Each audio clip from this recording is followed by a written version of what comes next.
Waumini wa kweli ni wale ambaye hawasherehekei sherehe za sikukuu ya makafiri, ayadul kufar.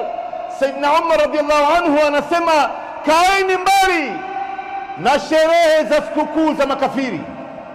Mwenyezi Mungu Subhanahu wa Ta'ala hajawahi kuzaa mtoto, ndugu zangu, hajazaa wala hajazaliwa, hana mwanzo wala mwisho.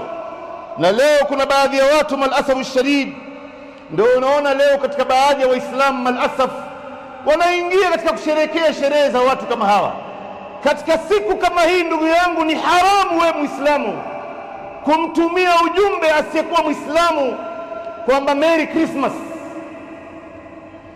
au kamtumia kadi ya Krismasi, au kamwandikia risala, au ukampa maua, au kamnulia zawadi, ama ukapokea zawadi kutoka kwake. Yote haya ndugu yangu ukiyafanya, wewe umeshiriki katika kumtukana Mungu, kwamba Mungu ana mtoto, na Mungu hana mtoto. Ndugu zangu, Mwenyezi Mungu hajawahi kuzaa wala hajawahi kuzaliwa.